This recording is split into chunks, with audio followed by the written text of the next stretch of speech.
राधे राधे दोस्तों, DS tuition वाला channel पर आपका एक बार फिर से स्वागत है। आज हम देखेंगे कक्षा 10 की गणित विषय की प्रश्नावली 12.2। पिछली वीडियो में हमने प्रश्नावली 12.1 तक कंप्लीट कर ली थी। इस वीडियो में 12.2 को प्रारंभ करते हैं। 12.2 का पहला क्वेश्चन है, एक ठोस एक अर्धगोले पर खड़े एक शंकु के आकार का है जिनकी त्रिज्या 1 सेंटीमीटर। क्या कह रहा है? एक ठोस है जो किस पर है? अर्धगोले पर खड़े एक शंकु के आकार का है। तो सबसे पहले क्या है? एक अर्धगोला है। ये क्या है? कोई अर्धगोला है। अर्धगोले पर क्या है? एक शंकु है। अर्धगोले पर क्या खड़ा है? एक शंकु खड़ा है। ध्यान से पढ़ेंगे। एक ठोस एक अर्धगोले पर खड़े एक शंकु के आकार का है जिनकी त्रिज्या 1 सेंटीमीटर है। मतलब इस शंकु की भी त्रिज्या कितनी है? 1 सेंटीमीटर है। और इस अर्धगोले की भी त्रिज्या कितनी है? 1 सेंटीमीटर है। तथा शंकु की ऊंचाई उसकी त्रिज्या के बराबर है। और जो शंकु की ऊंचाई है वो उसकी त्रिज्या के बराबर है। तो इसकी त्रिज्या कितनी है? 1 सेंटीमीटर है। तो शंकु की ऊंचाई भी कितनी है? 1 सेंटीमीटर। हमें क्वेश्चन में जो चीज दिया है उसको लिखेंगे। सबसे पहले क्या लिखेंगे? हल। हल में क्या दिया है? शंकु की त्रिज्या और अर्धगोले की त्रिज्या क्या है? 1 सेंटीमीटर है। तो लिखेंगे शंकु व अर्धगोले। शंकु व अर्धगोले की त्रिज्या कितनी है? 1 सेंटीमीटर है। और क्या किया? शंकु की जो ऊंचाई है वो त्रिज्या के बराबर है। मतलब त्रिज्या 1 सेंटीमीटर है तो ऊंचाई भी कितनी है? 1 सेंटीमीटर है। शंकु की ऊंचाई को किससे लिखते हैं? h से। वो भी कितनी है? 1 सेंटीमीटर है। तो हमें पूछा गया है इस ठोस का आयतन बताना है। आयतन बताना हमें पाई के पदों में। अब इस ठोस का आयतन कैसे निकालेंगे? एक तो हमें क्या दिख रहा है? इसमें अर्धगोला दिख रहा है तो अर्धगोले का आयतन प्लस एक क्या दिख रहा है? शंकु। तो एक शंकु का आयतन। तो हम लिखेंगे यहाँ ठोस का आयतन। ठोस का आयतन बराबर, ठोस का आयतन बराबर क्या होगा? एक तो अर्धगोले का आयतन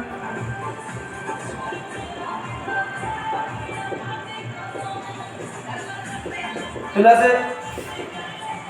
शंकु का आयतन। अर्धगोले का आयतन प्लस शंकु का आयतन। हम जानते हैं अर्धगोले का आयतन क्या होता है? 2/3 पाई आर क्यूब। और शंकु का आयतन होता है 1/3 पाई आर क्यूब। कैलकुलेशन को आसान बनाने के लिए हम इसमें से क्या लेंगे? कॉमन लेंगे।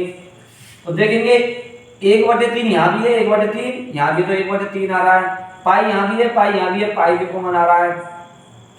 शंकु का आयतन क्या होता है? Pi r square H. क्या होता है? Pi r square H. तो आर स्क्वायर यहाँ भी है, आर स्क्वायर यहाँ भी है।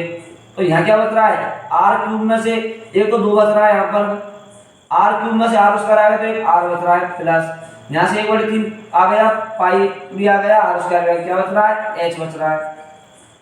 यहाँ पर 1/3 इस हम पाई की जगह पाई लिखेंगे क्योंकि क्वेश्चन में क्या कहा है? ठोस का आयतन पाई के पदों में ज्ञात करना है। तो पाई की जगह पाई रहेगा। आर, आर की वैल्यू कितनी है? 1। तो 1 का वर्ग into 2 into R plus H भी कितना है? 1। आगे सोल्व करते हैं। 1/3 पाई, 1 का वर्ग 1 इनटू 2 को 1 से मल्टीप्लाई करेंगे 2, 2 में ऐड करेंगे 3। इस 3 से 3 कैंसिल हो जाएगा। कितना आएगा ऊपर? 1 को पाई से गुणा करेंगे पाई, पाई को 1 से गुणा करेंगे पाई। तुम्हारा आंसर कितना आ गया? पाई। सेंटीमीटर है तो आयतन किसमें आता है? सेंटीमीटर क्यूब में। आप इसका स्क्रीनशॉट लीजिए। फिर इसका क्वेश्चन नंबर 2 देखते हैं। अब हम देखते हैं क्वेश्चन नंबर 2। एक इंजीनियरिंग विद्यार्थी ने एक मॉडल बनाया जो बेलन के आकार का है जिसके दोनों सिरों पर 2 शंकु जुड़े हुए हैं। एक इंजीनियर के विद्यार्थी है जिसने, हमने क्वेश्चन थोड़ा शॉर्ट कर दिया है, कुछ ज्यादा ही एक्स्ट्रा चीजें थी उसमें। क्वेश्चन क्या है? एक इंजीनियर के विद्यार्थी ने एक क्या बनाया? बेलन बनाया। क्या बनाया? एक बेलन बनाया। हम जानते हैं बेलन के दोनों सिरे कैसे होते हैं? वृत्ताकार होते हैं। तो बेलन का दोनों सिरे कैसे हो गए? वृत्ताकार हो गए। क्या कर रहा है? इस बेलन के दोनों सिरों पर क्या जुड़े हैं? 2 शंकु जुड़े हैं। दोनों सिरे पर क्या है? 2 शंकु जुड़े हुए हैं। जिसके दोनों सिरों पर 2 शंकु जुड़े हुए हैं। इस मॉडल का व्यास 3 सेंटीमीटर है। इस मॉडल का जो व्यास है, मतलब यहां से यहां तक, ये कितना है? 3 सेंटीमीटर है। ये व्यास दे रखा है 3 सेंटीमीटर। हम जानते हैं त्रिज्या क्या होती है व्यास की? आधी। तो आर का मान कितना आ जाएगा? 3/2 बराबर 1.5 सेंटीमीटर। और इसकी पूरी लंबाई कितनी है 12 सेंटीमीटर। इसकी यहां से यहां तक की लंबाई कितनी दे रखी है 12 सेंटीमीटर। यदि प्रत्येक शंकु की ऊंचाई 2 सेंटीमीटर है और जो शंकु की ऊंचाई है यहां से यहां तक ये कितनी दे रखी है 12 सेंटीमीटर और ये त्रिज्या कितनी है 1.5, ये त्रिज्या भी कितनी है 1.5 और ये शंकु की ऊंचाई है ये कितनी दे रखी है शंकु की ऊंचाई 2 सेंटीमीटर है। शंकु की ऊंचाई कितनी है 2 सेंटीमीटर, ये भी कितनी है 2 सेंटीमीटर। तो मॉडल में हवा का आयतन, इसमें क्या पूछा गया है हवा का आयतन, मतलब इसमें कितनी हवा भरी जा सकती है। तो हम जानते हैं कि इसमें बेलन है तो बेलन का आयतन प्लस एक शंकु ऊपर है एक शंकु नीचे है प्लस 2 शंकु का आयतन। तो जो क्वेश्चन में दिया उसके बारे में पहले लिखते हैं। सबसे पहले लिखते हैं हल। हल में हमने क्या दिया है जो व्यास है इनका व्यास कितना है 3 सेंटीमीटर। तो हम जानते हैं शंकु व बेलन, शंकु व बेलन की त्रिज्या, बेलन की त्रिज्या, त्रिज्या को r से लिखते हैं कितनी हो जाएगी 3/2 मतलब 1.5 सेंटीमीटर। अगर 3/2 काम आएगी तो हम 3/2 ले लेंगे, ये आएगी तो इसको ले लेंगे। और क्या दिया हमें शंकु की ऊंचाई, क्या दिया शंकु की ऊंचाई, ऊंचाई किससे लिखते हैं s से, वो कितनी है 2 सेंटीमीटर।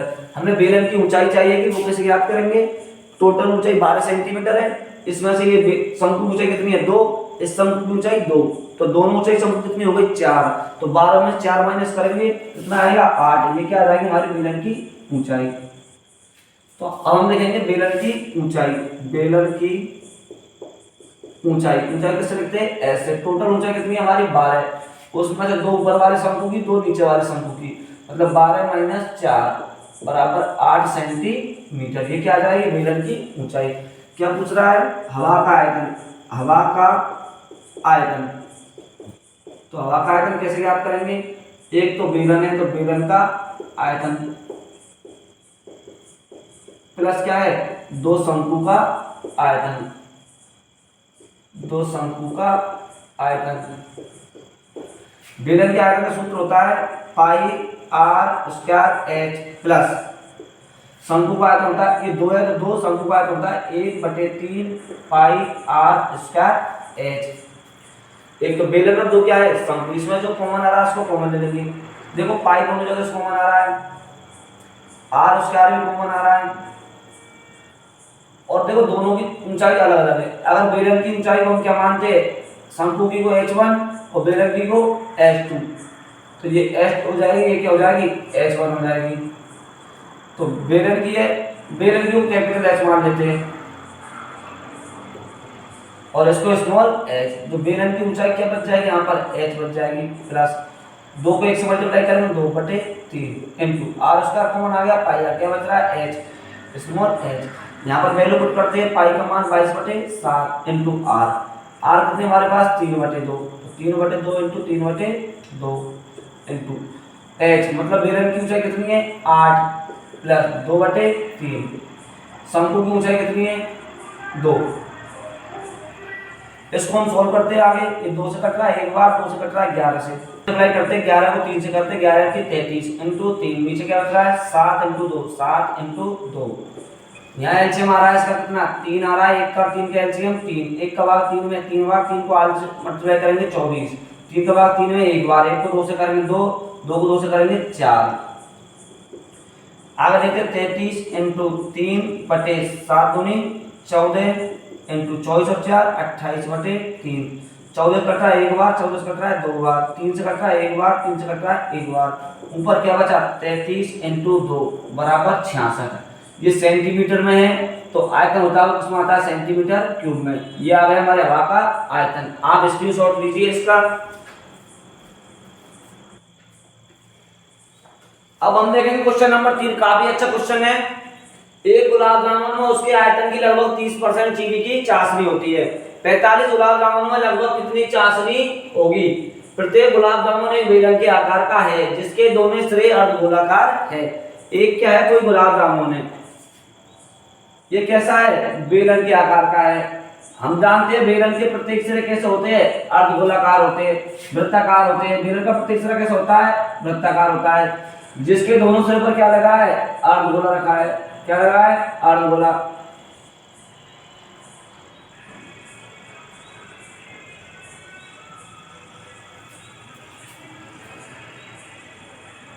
इसकी लंबाई कितनी है 5 सेंटीमीटर है, यहाँ से लेते यहाँ की लंबाई कितनी है 5 सेंटीमीटर है, और इसका व्यास कितना है 2.8 है। यदि व्यास कितना है 2.8 तो त्रिज्या कितनी हो जाएगी, व्यास की आधी हो जाएगी 1.4, मतलब ये क्या हो जाएगी 1.4, ये भी क्या हो जाएगी त्रिज्या 1.4, ये भी क्या हो जाएगी त्रिज्या, ये भी क्या हो जाएगी त्रिज्या 1.4 हो जाएगी। तो हम जानते हैं ये 1.4 है तो ये भी 1.4 है। टोटल लंबाई 5 है तो यहाँ से यहाँ तक ये बेलन की ऊंचाई होगी, ये कितनी आ जाएगी 5 में से 1.4 माइनस 1.4 मतलब 2.8 डाल देंगे, 5 माइनस 2.8 तो ये कितनी आ जाएगी 2.2, जो बेलन की ऊंचाई आएगी वो कितनी आएगी 2.2। तो क्वेश्चन को प्रारंभ करते हैं हल। सबसे पहले लिखेंगे हम बेलन में अर्धगोले की त्रिज्या, बेलन में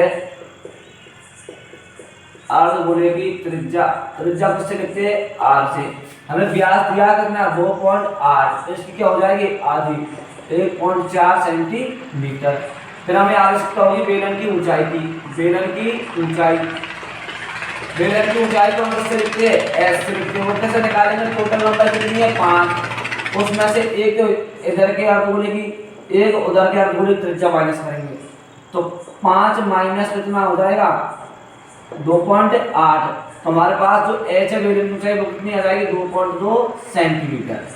तो हमारे पास r का मान है, h का मान है। अब हमसे क्या पूछा गया है 45 गुलाब जामुन अगर कितनी चाशनी होगी। तो पहले हम एक गुलाब जामुन का क्या निकालेंगे आयतन, एक गुलाब जामुन का आयतन मतलब है एक गुलाब जामुन में चाशनी कितनी है, तो एक गुलाब जामुन का आयतन तो लिखेंगे यहाँ पर एक गुलाब जामुन का आयतन, एक गुलाब जामुन का आयतन बराबर, इसमें क्या है एक तो बेलन है और दो क्या है अर्धगोले, तो एक बेलन का आयतन प्लस दो अर्धगोले का आयतन, लिखेंगे बेलन का आयतन प्लस दो अर्धगोले का आयतन। बेलन के आयतन का सूत्र क्या होता है pi r square h plus 2 into अर्धगोले का आयतन होता है 2/3 पाई आर क्यूब। अब जो चीज कॉमन आ रही है उसको कॉमन लेंगे हम, देखो पाई दोनों जगह है, आर स्क्वायर दोनों जगह है, यहाँ क्या बचेगा एच, यहाँ क्या बचेगा 2 दूनी 4, 4/3 और आर क्यूब में से आर स्क्वायर आएगा क्या बचेगा आर। यहाँ पर हम वैल्यू पुट करते हैं, पाई का मान है 22/7, आर की वैल्यू कितनी होती है, आर की वैल्यू तो रखिए 1.4 इंटू 1.4 इंटू एच, एच की वैल्यू कितनी है 2.2 प्लस 4/3 इंटू आर, आर की वैल्यू कितनी है 1.4। इसको जहां तक सॉल्व होते हैं हम वहां तक सॉल्व करते हैं। इस पॉइंट को हटाएंगे बटे में क्या आ जाएगा 10 आ जाएगा, इस पॉइंट को हटाएंगे बटे में क्या आ जाएगा 10 आ जाएगा। 7 से कट रहा है एक बार, 7 से कट रहा है 2 बार, 2 से कट रहा है एक बार, 2 से कट रहा है 5 बार, ये 2 से कट रहा है 5 बार, ये 2 से कट रहा है 11 बार। ऊपर क्या बच रहा है हमारे पास 14 इंटू 11, 14 को जब 11 से मल्टीप्लाई करेंगे 14 एकम 14 हासिल किए, 14 एकम 14 और 15 154 बटे कितना है 25, 25 इंटू इधर इसके बटे में क्या लगा देंगे हम एक, एलसीएम आ जाएगा 1 का और 3 का एलसीएम 3, 1 का भाग 3 में 3 बार, 3 को इससे गुना करेंगे 3 दूनी 6, 3 दूनी 6, 1 के बाद पॉइंट लगा देंगे, 3 का भाग 3 में एक बार, 1 को 4 से करेंगे 4, 4 से इसको करेंगे 14 चौको 56 और 1 के बाद पॉइंट है तो 1 के बाद पॉइंट लगा देंगे। फिर इसको और सॉल्व करते आगे, ये कितना है 154 है तो 154 बटे 25 इंटू इनको ऐड कर लेंगे, 6 और से 12 का 2 हासिल की 1, 6 और से 12 का 12, 1 के बाद पॉइंट तो यहाँ भी 1 के बाद पॉइंट रहेगा बटे 3। ये क्या आ गया एक गुलाब जामुन का आयतन आ गया सेंटीमीटर क्यूब। ऐसे कितने गुलाब जामुन है 45, तो लिखेंगे 45 गुलाब जामुन का आयतन।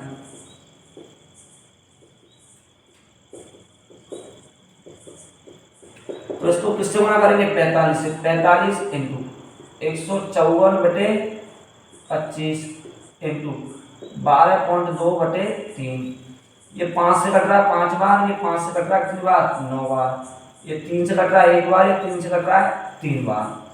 तो हमारे पास ऊपर क्या क्या बच रहा है 154 चलो बाद में गुना करते हैं। 3 इंटू 154 इंटू 12.2 बटे नीचे क्या बच रहा है 5। ये हमने इतना कर लिया। अब इसको आगे सॉल्व करते हैं। अब क्या कह रहा है, एक गुलाब जामुन में 30% चीनी की चाशनी है, तो टोटल 45 गुलाब जामुन में चीनी की मात्रा कितनी होगी। तो लिखेंगे 45 गुलाब जामुन में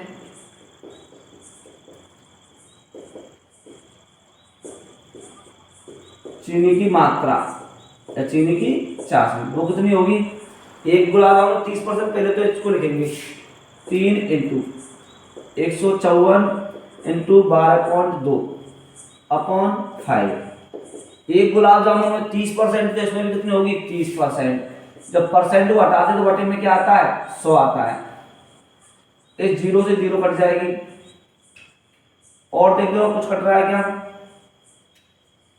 और कुछ भी नहीं घट रहा है, तो इसको हम इतना ही छोड़ देंगे। ये 5 से ऊपर भी कुछ नहीं घट रहा है। अब क्या करेंगे, हम मल्टीप्लाई करते हैं इसको, या फिर हम इस 0 से 0 को नहीं काटते हैं, इस 5 से काटते हैं तो कितनी बार 6 बार। इस 100 को ऐसे कैसे रहने देते हैं। अब इनको हम गुना करते हैं। सबसे पहले हम इसको गुना कर लेते हैं 154 को 3 से, इधर गुना कर लेते हैं हम साइड में। तो सबसे पहले ये दोनों को गुणा करते हैं। 3 को 4 से करना, 3 चौक 12 का 2 हासिल की 1, 3 5 15 16 का 6 हासिल की 1, 3 एकम 3 और 1 4 इंटू 12.2 इंटू 6 बटे 100। इधर 462 को 12.2 से करते हैं। 462 इंटू 12.2, 2 से 2 दूनी 4, 2 छिक्के 12 का 2 हासिल की 1, 2 चौक 8 और 9, 2 दूनी 4, 2 छिक्के 12 का 2 हासिल की 1, 2 चौक 8 और 9। 1 से मल्टीप्लाई करो तो सेम आ जाएगा। 2 6 4 4 6 9 9 up to 11 11 13 3 10 16 और 5। एक के बाद पॉइंट है तो यहाँ भी एक के बाद पॉइंट आ जाएगा। फिर इससे किसको मल्टीप्लाई करेंगे, 6 से मल्टीप्लाई करेंगे। 6 चौको 24 का 4 हासिल की 2, 6 36 और 2 38 का 8 हासिल की 3, 6 18 3 21 का 1 हासिल की 2, 36 और 2 38 का 8 हासिल की 3, 6 5 30, 30 और 3 33। एक के बाद मतलब यहाँ भी एक के बाद पॉइंट गुना करने में कितना आया 338 18.4 बटे कितना है 100। ये नीचे ही 2 जीरो हटेंगे तो ऊपर 2 संख्या के बाद पॉइंट आ जाएगा 338। अब देखो यहाँ 18 के बाद पॉइंट आएगा, ये 338 18 सेंटीमीटर क्यूब। ये क्या रहा है लगभग बताइए, किसका पूछ रहा है लगभग आयतन बताइए। तो लगभग किसने होगा, ये लगभग 338 सेंटीमीटर क्यूब। ये क्या आ जाएगा हमारा आयतन आ जाएगा। अगर आपको हमारी वीडियो अच्छी लगे तो हमारे चैनल को सब्सक्राइब करें, लाइक करें।